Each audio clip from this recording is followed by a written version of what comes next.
Hi everybody, this is SAAD for the SAAD Truth. As many of you know, I have been very open about my position on the Trump versus Clinton issue. Not an easy thing to do within the den of academia. I explain in great detail the ways by which very reasonable and decent people could choose to vote for Donald Trump.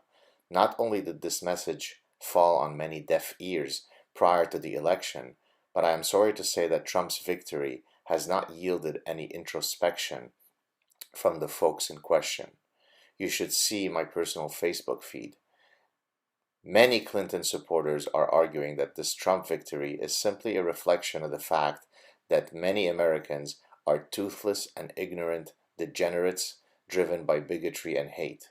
The exact forces that yielded this Trump victory are being exhibited post-election. People are tired of political correctness. People are fed up with identity politics. People are suffocating under the relentless, haughty cloud of moral superiority as levied by the media, entertainment, and intellectual elites. There are countless, decent, hard-working men and women covering a wide spectrum of skin colors, ethnicities, social classes, and religions who supported Donald Trump. Surely they are not all Nazi bigots. Surely not all are evolution-denying hicks from the Appalachian Mountains. The reality is that Donald Trump represents a rejection of the corrupt, incestuous political class, which is best encapsulated by Hillary Clinton. While he has many flaws, he was viewed as more trustworthy and a greater catalyst for change than Clinton. Moving forward, here's my unsolicited and humble advice to both parties. Republicans, first, purge your party of socially conservative positions that are inconsistent with your party's desire for a non-intrusive government. Women should be allowed to choose their reproductive trajectories. Same-sex individuals should have the right to love and marry whomever they choose. It is not the government's business to tell women that they cannot have an abortion or that Bob and John can't marry. Secondly, become a more science-friendly party. In the 21st century, it does not make sense for Republican politicians to hold outlandish and frankly embarrassing positions on established scientific realities, example, evolution.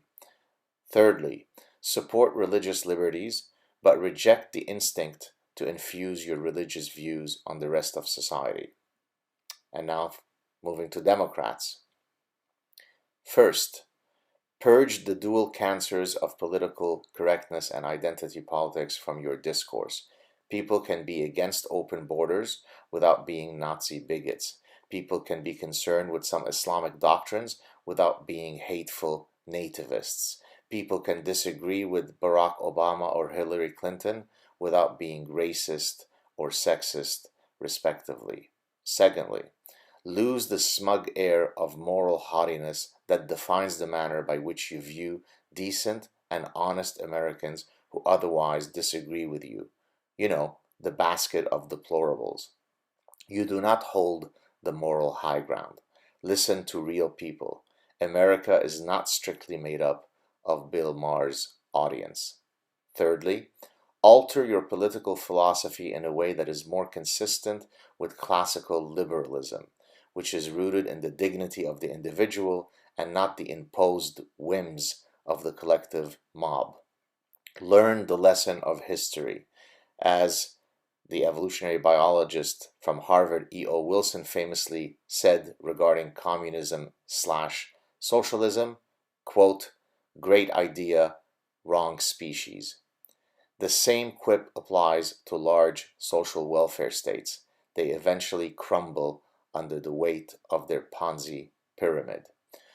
To those who are catastrophizing the Trump victory, I assure you that the sun will continue to shine.